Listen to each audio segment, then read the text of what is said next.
Hey guys, welcome back to Vertical Momentum. I'm your host, Richard Kaufman, also known as the Comeback Coach. Guys, this episode, if you're a veteran and you're having problems getting your VA benefits, this is the episode for you. Our friend Kate is crushing it with VETCOMM, changing the lives of people all across America. She's not only an entrepreneur, she's an author, she is CEO, a Marine, which I love my Marines, and she's the Swiss Army knife of positivity. So, Kate, welcome to the show. How are you? I'm so good. Thanks for having me on. Excited. It's truly my honor, and I got to give a big shout out to Robert, the warrior strategist Garcia. If it wasn't for you, we wouldn't be talking today. So, thank you, Mr. Rob. First question right out the gate. What is your definition of resiliency? It's a good question. So, my definition of resiliency is basically your ability to rebound after adversity. So, when I was in the Marine Corps, I ended up getting assaulted. I smashed my nose in an eye socket, smashed my elbow, my right ankle. And a lot of people say, hey, Kate, would you go back if you had a time machine and not do all that? If you knew all that was going to happen to you. And I say, absolutely not, because it gave me the gift of resiliency, right? So, some of the things that make up resiliency, part of that is having grit, having the ability to adapt and overcome, having the ability to stand strong in the face of adversity. We had somebody try to do a hostile takeover of our company in the beginning of the year. And if I wasn't a resilient person, I might have just folded like a prom dress and taken my ball and walked off. But a resilient person can kind of be like the Spartans, where they pull in their shield and they're like, no, we're going to hold the line. We're going to keep marching on. And I think that's my definition of resiliency. So give us a quick down and dirty about where you come from, where'd you grow up, a little bit about your military service, and how did you become such a force like you are today? Well, I think my service probably contributed quite a lot, but I grew up in Northern California in a little town called Redding, actually Anderson, like a little sub community of Redding, in a little tiny town. Had a trauma-free, amazing childhood. I grew up in the 80s, so it was like the time to be alive, like the best possible childhood I think was had in the 80s, early 90s. And everything was great. Grew up in a Christian family. I went away to college on a full ride scholarship. I didn't know what I wanted to be yet, but I knew I was going to be something. I was going to make an impact. And I ended up going in the service, and I went in the Marine Corps. And as I said, I even though I was in military intelligence and it should have been very cool and high speed, I ended up having a lot of mental and physical injuries to my person. And I ended up getting out early. And I sort of put a pin in that service and went on about my business, being in sales leadership, entrepreneurship, authorship, whatever it is that led me to here. But I think certainly the thing that has always helped me overcome and grab a rung and be brave and sort of take the hill with the expectation that people are going to take it behind me was having served in the Marine Corps. It lets you know what is hard. It gives you a really good definition. Like, that's my litmus test. Is writing this book harder than being in the service? No. Okay, fine. I can do it. Is doing this harder than that? And I've always been able to say, no, I already did the hardest thing I could have possibly done, and everything has been easy since. So what was it like going through basic training as a Marine and as a female high-speed Marine? I would say that boot camp was the most fun part of the entire journey. Boot camp's fun. People don't realize how funny drill instructors are. They are hilarious. Some of the stuff they say, and you can't lose your bearing and smile, but they're hilarious. And so boot camp was very fun. You have that really tight-knit, close camaraderie with people. You're going through it every day. And that was the most fun part of being in the Marine Corps. Now, I'm 5'9", and currently about 150 pounds. I'm a pretty fit lady. But at the time, I only weighed about 120 pounds. I was very fit, lean.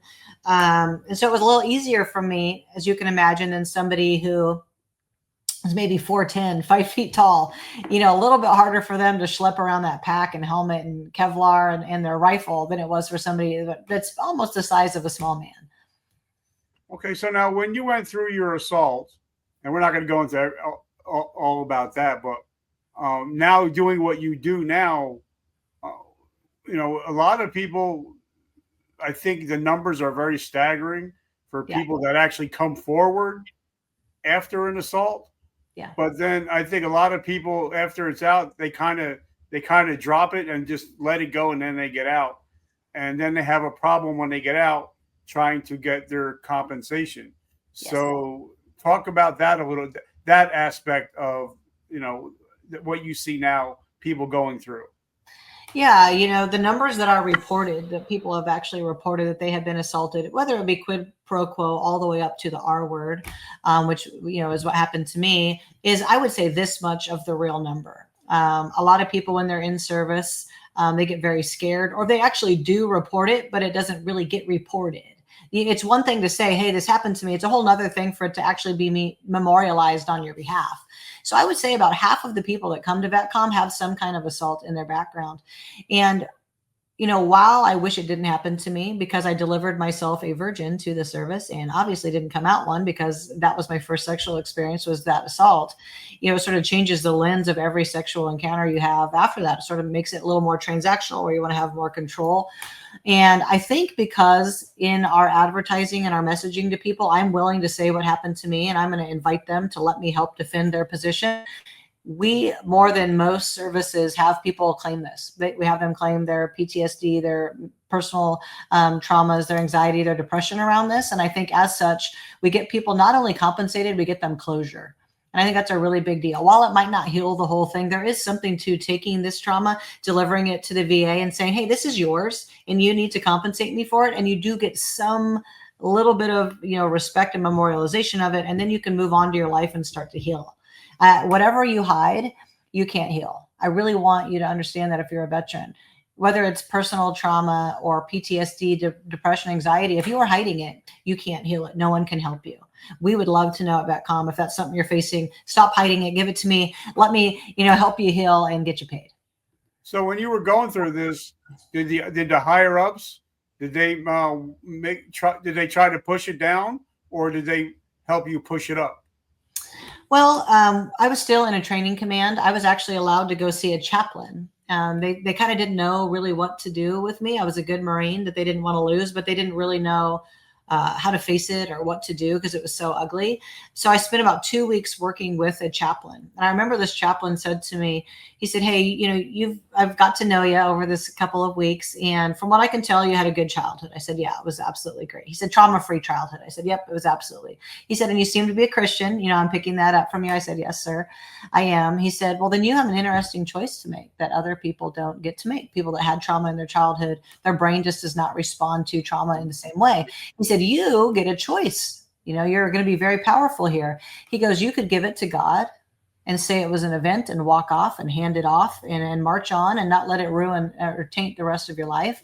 Or you could hold on to it forever and have it sort of taint every experience that you have from here on out. And I remember being 19, going to bed thinking, wow, I have quite a lot of control. I didn't know that you could just decide how you want to respond to things. And it was the best lesson of my entire life. It helped me respond to every other adverse situation. Like, look, no, I'm not going to let this get in. I'm going to deal with it out here apart from myself, decide how much energy, effort, and part of my emotions it's going to steal. And then I'm going to contend with it.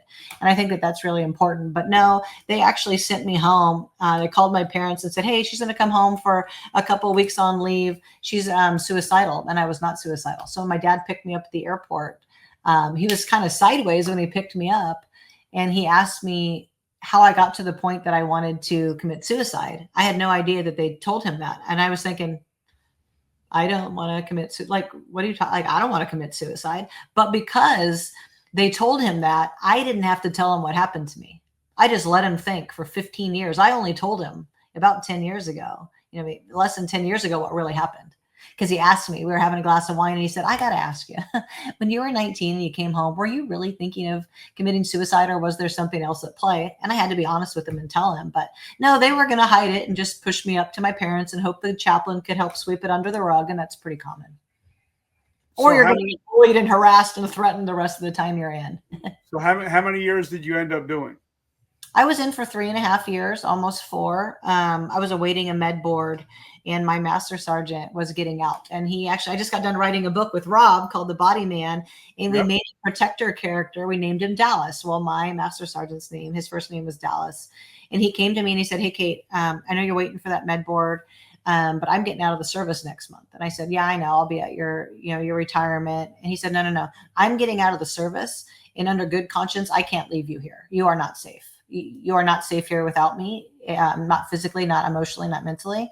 Will you let me get you out of the service? And he sort of rushed my paperwork to get me out. And so I got out with nothing. I got out with no rating at all. I did it all myself. About 11 years later, I got out after smashing my face, after getting assaulted, after all these personal and physical injuries, having to do everything on my own. And that's why, in creating VETCOMM, I don't want other people to go through that. Nobody should have to face all this alone, especially when they had that much hardship. Okay, so let's talk about the military transition, because like my friend Sergeant Nick talks about, he says, once you step off base, the military doesn't give a shit about you. Your phone stops ringing. Yep. You don't have camaraderie. You don't have a paycheck, and you don't have a mission. Yep. So what was it like stepping off base for that final time and coming home and trying to find out, well, who is Kate now? Yeah. I mean, I think for me, I wasn't in long enough necessarily to have to figure out who I was now. I was actually relieved to get out because I wasn't safe. I was getting, bullied and harassed and just having a very difficult time. So in some way I was relieved, unlike a lot of people. When you're in an oppressive environment, you are relieved when you are out of it. So for me, I was relieved, but that's not how it is for most people. In fact, we were helping a guy named Mike Dolbo here in Escondido. That's my buddy Mike. Yes, I've had him on the show. I love me some Michael Dolbo. Oh, he's so great. And so we decided to lean in and get him a computer and some money and, just some things to try to make his life nicer. And all my staff, all these kids that work for me in my media department, they said, if there's so many resources for veterans, how many are so many of them homeless? And I said, well, imagine that in working for me, not only are you going to get a paycheck, I'm going to provide you a place to live, your healthcare, your food, your team, your camaraderie, your purpose. But then tomorrow I say, hey, you don't work here anymore. Now you got to go find new housing and new purpose. And I have to turn this back on. Can you plug this in for me, please? Oh, I got it. You got to go find everything brand new. And oh, by the way, you can't do the job you were doing either. That's how we transition 250,000 people. And in knowing that, I said, what can VETCOMM do?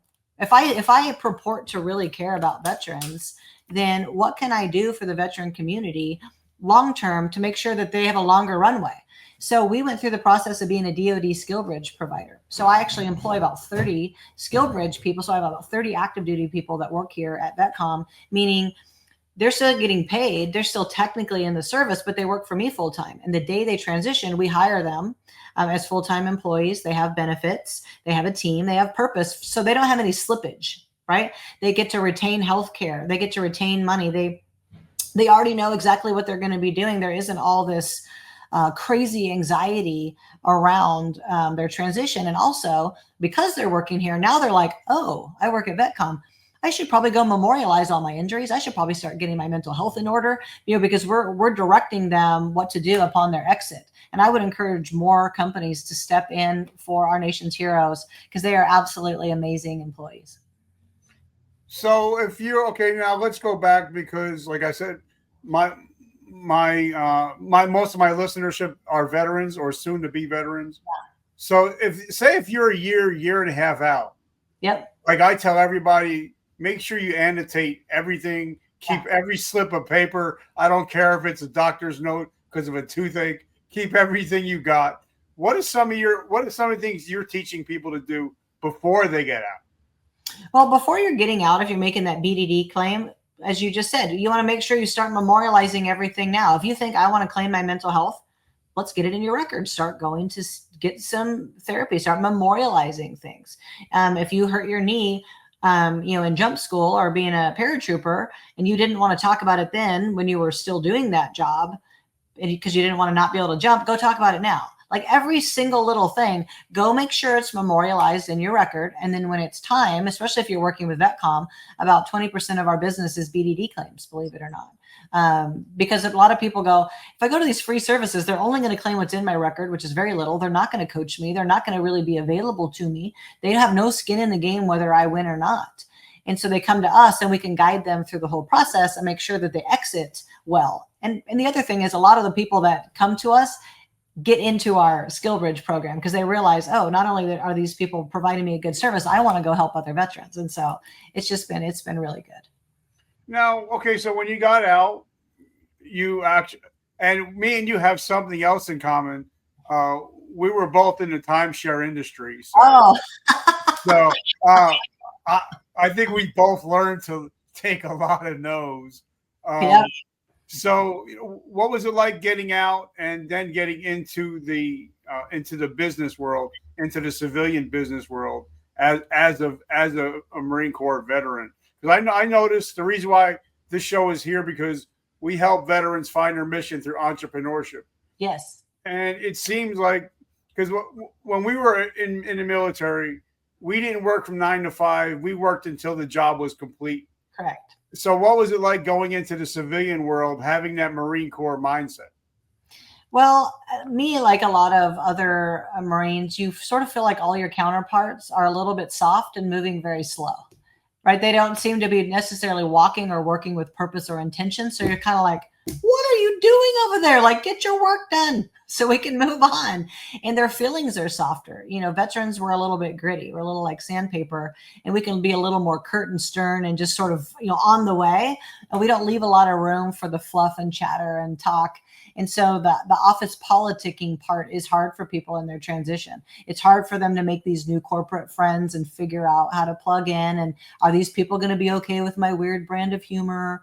Those are the things that make it difficult to transition. I think that's why you find so many veterans transitioning to things like being fire, police, other service things, because they more natively can plug in.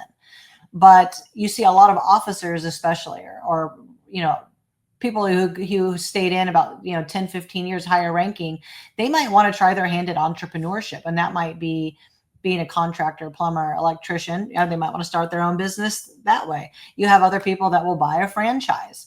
I don't recommend I didn't just get out of the Marine Corps, start VETCOMM. Right? It didn't work like that. I had entrepreneurship later in my life. What I always tell people is when you transition, figure out as you're transitioning, who do I want to be? Like, what do I want to do every day that I actually enjoy? Do I want to employ people? Like, figure those things out and then go do a thing that's like it. Like, if I want to own a little gym, go work at a gym. Work there long enough to become a manager. See how much work it takes. What is the ad budget? Learn, be a good mentee to a great mentor, and you'll be surprised. I mentor a lot of people. If they come to my business and they sew a lot in, like they're really here, how do I do my best work? I'm going to make sure that I do my best work for them and elevate them to where they belong. So I was actually in New York on the Yahoo Wealth Show, and we talked all about this. How do you get out and become an entrepreneur? And it's just not everyone's path. I would tell people, and you can agree with this, Richard, if you're in timeshare or you're in the car business and you're a salesperson, you're an entrepreneur. Because you have unlimited income. However hard you work it, you technically kind of run your own business inside their business. So I tell people, maybe start in sales, try to do something where you kind of have control of how much you make, but not all the bills and the overhead and the planning. And I learned if you can learn how to take a lot of no's and then you realize, well, hey, if I talk to 100 people and I close 25% of them, then I just talked to 75 people knowing the 25 is coming. Correct. You just keep going because the win is coming. It's a numbers game. And that's where I think that when people first start in business, you're going to get a lot of no's. You're going to try to borrow money and someone's going to say no. You're going to try to get investors. Someone's going to say no. You're going to try to get a building and someone's going to say no. If you just keep stacking up all these no's and you don't sort of shuck them like you do corn, and get rid of that stuff every day, chuck it, F it, and chuck it in the trash. Then by the time you get to the end of the week with all these no's and these small little defeats, now they seem like, pretty big thing. Conversely, with your wins, you could get a lot of little micro wins and earn them small and stack them tall, and woo, now I'm winning. But it can happen on the loss side as well. So you just got to have that resiliency. That first question you asked me, you got to tap into that resiliency and grit and just go, hey, is this harder than what I did in the Marine Corps? Is this harder than what I did in the service? And if it's not, dirt it off and walk forward. But I also think that if you work with VETCOMM, and I've talked to plenty of people now that have worked with you guys, and they got up to 100%, and they have sometimes over 100%. And we can talk about that later. But now there's money coming in. Yep. So now they can become the entrepreneur because they don't have to worry about, I got to make the paycheck. Well, I know on whatever day it comes in, my money's coming in. So now I can focus on being an entrepreneur. And there's certain ways, and obviously we're not lawyers or accountants, but there's certain ways where, like for me, I have a corporation where I can still collect and I don't have to pay any taxes on that. Corporation does. So, but it's easy for me because I have the money coming in because of the. So talk about the importance of having a paycheck, and this way you can become an entrepreneur. Yeah, I mean, if you're a veteran watching this, which we can sort of safely assume you may be, if you're not rated, start there. Get off the bench, get out of the trench, get moving, give that to me. Let's go and get you what you're owed, because you're exactly right, Richard. Let's say you succeed at getting 100%, which everyone will not.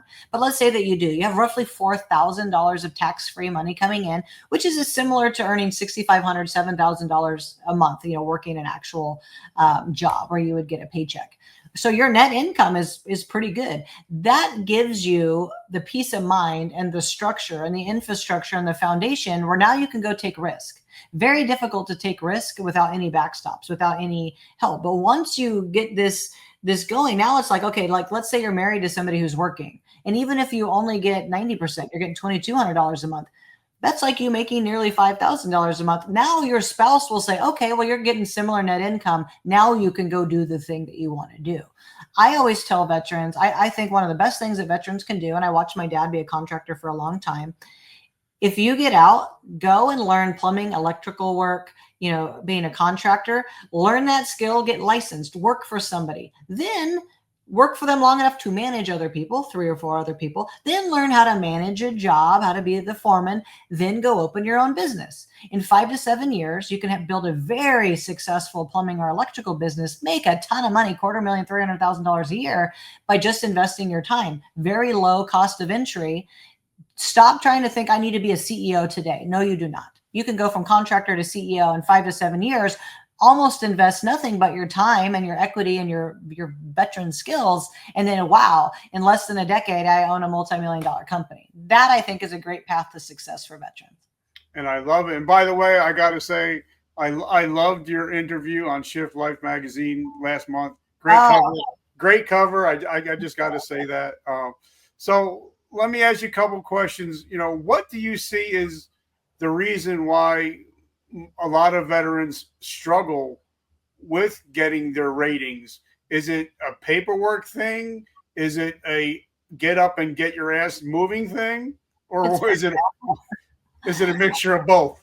I think it's analysis paralysis. Most veterans that are waiting, not all veterans, but certainly ones waiting on the bench, are in a state of, they have like this, they were at maybe the long-term state already for a long time, which gives you that underlying anxiety all the time. And it's not panic attack anxiety, it's perfectionism and hypervigilance and non-deployment of skills and OCD tics and checking and rechecking and watching things instead of winning. And I think that there's so much content now online that people get in this eddy of just watching.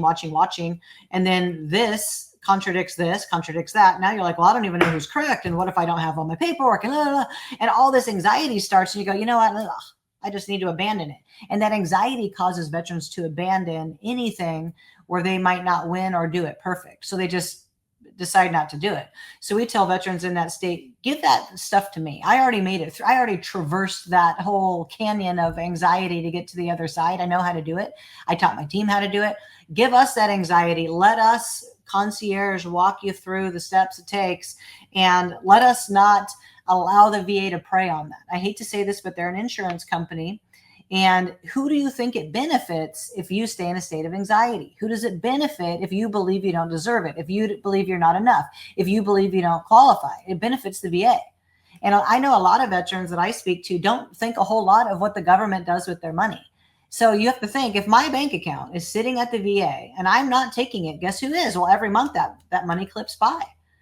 I mean, you could be giving up roughly $50,000 a year to the government to do whatever things you don't want them to do. Nothing good for you.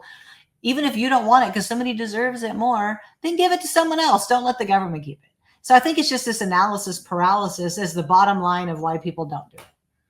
So, okay, so let's talk about VETCOMM. I want to talk specifically about VETCOMM because, a lot of people think, well, I'm just going to give it to my VSO and he's going to work on it or she's going to work on it, not knowing that your VSO has 5,000 other pieces of paper in front of them at the same time every single day. So talk about the differences in what VETCOMM does than what a VSO does.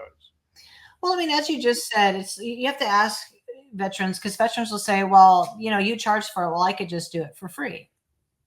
Well, I'm going to explain why doing it the longest, hardest way possible with a VSO isn't free, right? Because it comes down to our net result. What net result did I get by what I chose to do up front? If I chose to go the free way up front and it takes me 18 months to get 30% because they wouldn't claim things that weren't in my record, because they were unwilling to coach me, because they never called me back, because I quit in the middle of it, I paid nothing up front, but I only got $300 or $400 a month. Right? So the net result really wasn't very good. Even though you didn't pay for it, you got robbed, actually. On our side, we're saying for $11.97, or we have 3 payments of $500 or 6 payments of $350, multiple paths to get in. We're saying we're going to guarantee you a win. Our average rating is 70% in less than 4 months. So while you might have had to pay a little bit here, your net result is 3 to 5 times higher for life. The last free lunch you had probably wasn't too tasty. It was probably from Panda Express, right?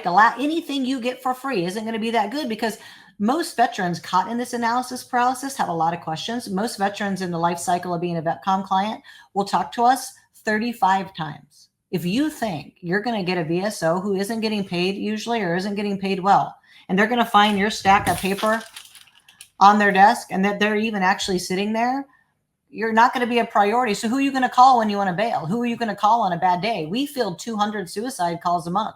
Who are you going to call? Is your VSO going to answer on a bad day? Is your VSO, like I sent one of our veterans $200 today for groceries because he and his family are broke. Your VSO isn't even going to take that call.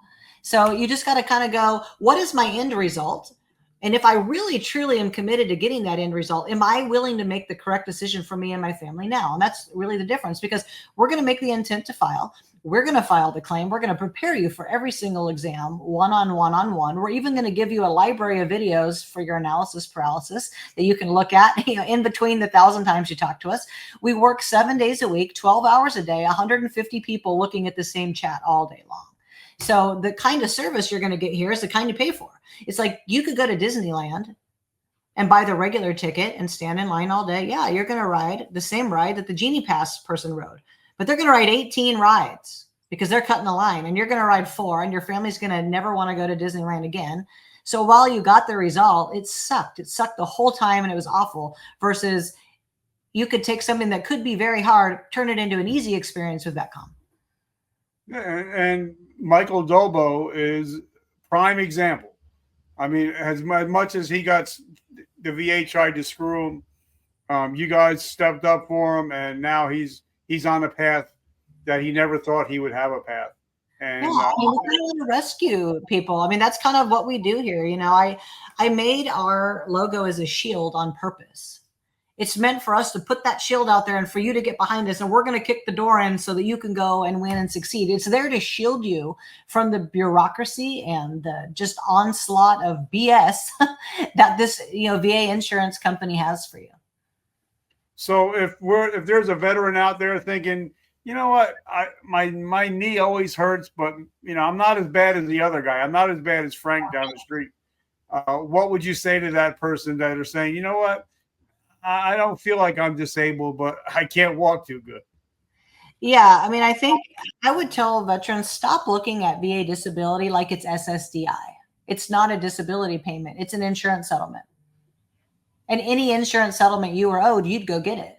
See, the thing is, where we feel we have to be deserving, I am not a therapist. I'm not your chaplain. I'm not going to sit and have a conversation with whether you deserve it or not. Just the nature that you think you don't deserve it is the exact reason you should be getting it. You have been convinced of this, that your service somehow is less valuable. You are less than a hero because some other guy that got blown up. Budgets don't work that way. None of your money is going to your buddy who's probably also not rated, right? So you guys are both waiting for somebody who's a bigger, better hero than you. There's Navy SEALs that have this kind of mentality, and you would think they were the guys that should be going to get it because they deserve it. So our mantra isn't you served, you deserve. You will never hear me say you served, you deserve. I would never say that, because if I thought that was going to convince a veteran to take a step, I wouldn't have to say it. They would already feel deserving. What we say is you served yourself to the service whole. You came out less than whole. You are owed the delta. And that delta might be 10%, might be 100%. But I'm going to make sure you get what you're owed. Because every time a veteran is owed money, I could tell you what, they will call you 1,000 times to get their money. So stop thinking about this deserving stuff. Lay that down. You're owed the money, and let's go collect our insurance payments that we have been letting get forfeited. So if somebody's out there right now listening to us, how do they find you? How do they get in touch with you? How do we get into your ecosystem? If a veteran wants, so we offer every single veteran a 15 to 30 minute free strategy call. You don't have to do anything with this. The cool part is we're going to kind of take an analysis of from your head to your toes, inside and out, your mental health, ask you good questions. And we're going to tell you, hey, based on what you told me, I think you should be rated here. And here's how we would do it. Here's how other people do it. Would you like to do business with us? No matter what, you're going to get off the call with a direction. You're going to have taken a step. You've gotten off the bench. You've at least said, hey, I'm in the game. I want to participate. And if you go with us, great. We're going to get you rated. And, we have a money back guarantee. So there's really no risk to you. If we're unsuccessful, we give you your money back. And if they want to find us, they go to vetcomm.us, VETCOMM, like vet community, vetcomm.us, not .com. And right on that front page, there's a little lead form to figure out. Somebody will get a hold of you in less than 10 minutes.